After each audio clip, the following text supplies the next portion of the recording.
Well, you've certainly thought about a lot in the past few hours. Your thinking perhaps has changed a bit, or beliefs that you held before you came are now much stronger and more ingrained as a part of you. And this is just one day, just a few hours. We're now going to hear from one of our cadets on how the development program and focus and attention to ethics and character at West Point has changed her over the last few years. Please give your attention to Cadet Sarah Johnson. All right, I just have a few things that I guess, like I said, that I've learned over the 4 years. And I guess I also have had the benefit over this past year of seeing a year's worth of honor cases at West Point, albeit small. But I have learned from those cases, and I've seen a general trend. And I think the one thing that kind of sticks out in my mind is one fact, that ethics starts today. And what I mean by that is pretty simple, actually. I think a lot of us, whether you be in high school or in college, we kind of feel like we're in that training period of life, that we really haven't started anything and that the decisions we make don't really count. And whether that be just our personal feeling or society that's led us to believe that, that's kind of how we feel. We're in training. And that's not true. The decisions you make in high school or college, they lead into the future. And I think all we have to do is turn on the news today and we see people in their 40s and 50s and beyond that who still don't get ethics in their personal life and in the business realm as well. And that all started because at some point in high school, junior high, in high school, and in college, they didn't make the decision to start today and to be an ethical person today. And that's one thing that I've kind of come to notice. And in that, no one took the time to develop those people. Everyone you see on the news, I guarantee that they made an unethical decision at some point in their life, and no one stepped up to correct them. There wasn't a buddy to kind of pat them on the back and say, hey, you screwed up on that one. You know, I know you're still a good person, you got a lot in you, but you got to fix yourself. And I think that's one thing I've learned at West Point, that, you know, you always do have a buddy there to kind of pick you up, you know, bring you back up, and let you know you're still a good person, but make sure you understand the importance of ethics.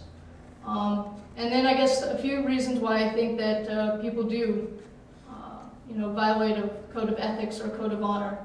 A lot of it I think is pride. You know, unfortunately I think in today's society we're too focused maybe on grades or on getting that salary or having that perfect lifestyle. And although, you know, it's important, a lot of what gets in the way a lot of times is pride. And sometimes you have to take the hit. Your pride has to suffer, but you're a better person in the end. And that's especially true in the academic realm. You know, I know we talked about in my group, but sometimes it's better to take that 0, but you still walk away with your integrity. Another reason, self-preservation. I know the first thing you do when someone comes and asks you a question is, ooh, what can I do to get out of this? And it's just a matter of self-preservation, and it's my first instinct still. But my second instinct is, nope, that's not right, and you give the truthful answer. And that's something that you can start in your everyday lives in high school, carry on to college, and off into the business world as well. And then you shouldn't be afraid of punishment. Following an ethics or an honor code, it's not about, you know, well, if I do this, I get this punishment, or if I don't do this, then I get out of this. It's not about that. It's, as they will enjoy this word, inculcating. Yes, thank you.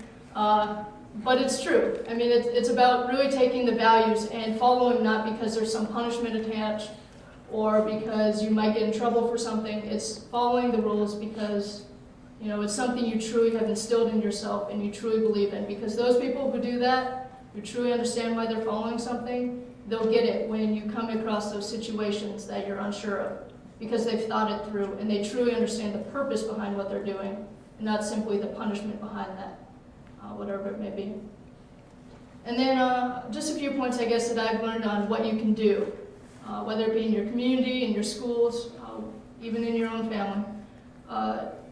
One thing that a platoon leader once told me, which I really thought was probably the best piece of advice I've had so close to graduation, is every platoon has a platoon officer. What they really need is a platoon leader.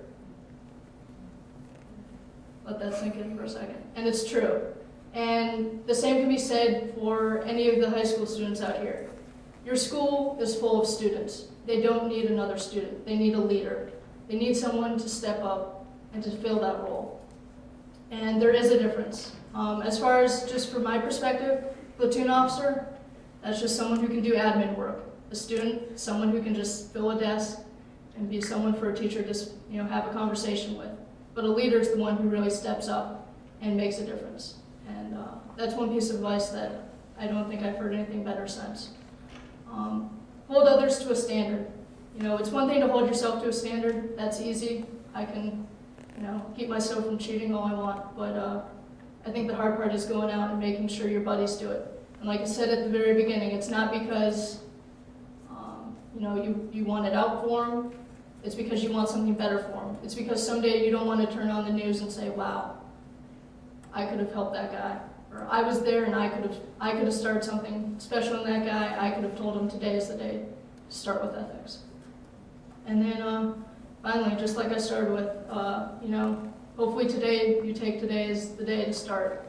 Maybe you need something to change. I know I have something in my personal life that, we all have little things we can work on, but take it today, start today. You don't have to wait to get out in the business world or to get out of high school or to get out of college.